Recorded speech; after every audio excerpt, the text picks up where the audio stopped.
Good morning, you listen to FloorDaily.net, and I'm Kemp Harr. I'm in New York City at the Javits Center at the BDNY show, first day of the show, and I'm with Paul Cleary, the president of Tarkett Hospitality. Paul, how you doing? Doing great, Kemp. Great to see you.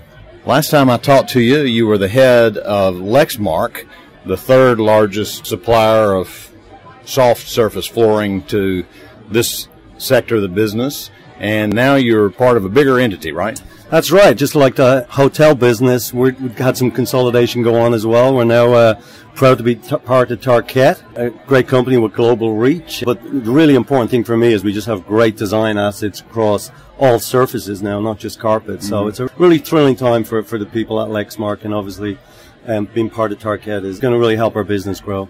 So I guess there's two sides of looking at this. This also obviously broadens the range of your offering. Yep. Because you've got Deso and you've got all the assets down in Dalton and around Tandis and Tiva and Lexmark. So certainly can offer your customer more and bundle. The other side of the coin, though, is that as the show denotes boutique design, some people, especially in the design area, want to buy from a boutique player and not a mega. So do you agree with that? I agree with what you're saying about boutique design, but I also think if you look at the branded world, big companies own all of those boutique brands, and I think our industry is going that same way.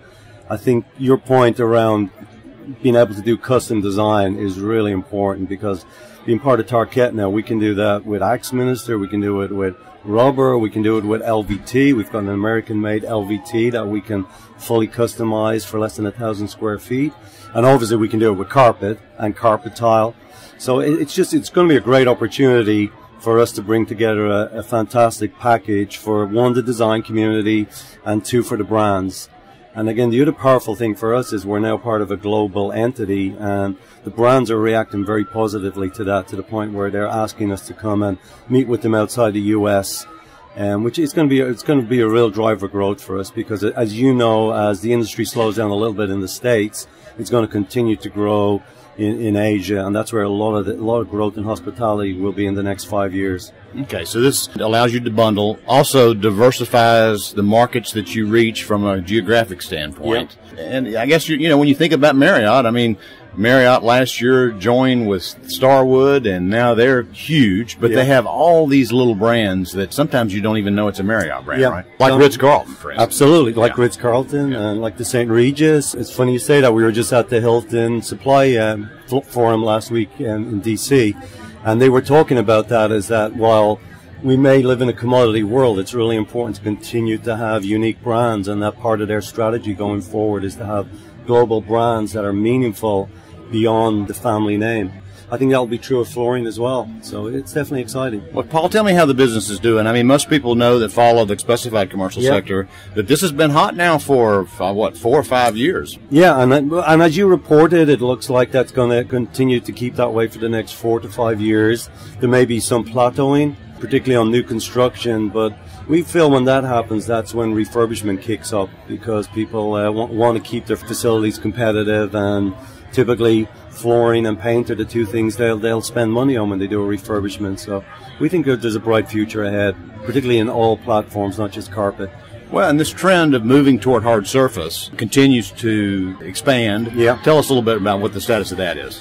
Yeah, so it's interesting. Again, I'm referring back to the report you did recently on that. As you can see, it's starting to stabilize. My personal feeling is that it's about 30% of the market for hard surface LVT, and that broadloom is starting to come back a little bit. We have seen carpet tile come out somewhat, because again, people care about comfort underfoot and acoustics, and the face weight and broadloom allows you to do that. And so, yeah. Most people in the business that are real tight in the business know that Marriott sent a letter out about 1.5 years ago that said that up to a certain level they were going to be moving to a hard surface in the rooms. Are they continuing down that path?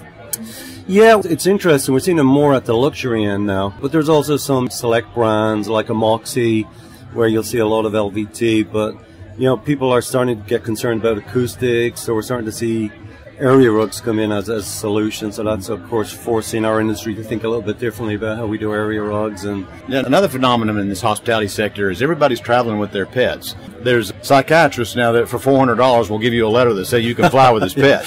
Yeah, I got to sit beside a dog yesterday flying up from Atlanta. That is one of the reasons why I think LVT will be stable. A lot of ground floors in select service hotels are going to LVT because they're pet friendly, but they are continuing to use carpet on the upper floors. So, Paul, what's going on with you guys here at this show? This acquisition took place after you'd already reserved your space. You're here in your own space. Yep. So Tarkett is in one space, Lexmark in another. You're in a nice, the biggest space that they'll give you. So what are you featuring here from a Lexmark perspective? Like you said earlier, the show's called Boutique Design. So we really tried to focus on the design aspect. So we're showing our custom capabilities, and the good news is we're showing it in the Tarkett space and we're showing it in the Lexmark space. So it's a nice, consistent story. We're showing our custom LVT program. We're showing obviously our tufted broadening program. A lot of good reaction to what people are seeing. It's really just giving people an opportunity to think about how they can, for small quantities, get into a custom program without breaking the bank. Well, if you don't mind, let me ask you a competitive question. Sure. Obviously, the big three in this business are Durkin, Shaw Hospitality, and now Tarkett. You're going to give one of them a run for their money? That's the plan. Yeah, we definitely will. We feel like we feel we've got a global competitive platform now that we can go out there and be significant to the brands. All right, Paul, it's great to talk to you. I hope you have a great show. Again, been talking to Paul Cleary, the president of Tarkett Hospitality, and you've been listening to Kemp Harr and FloorDaily.net.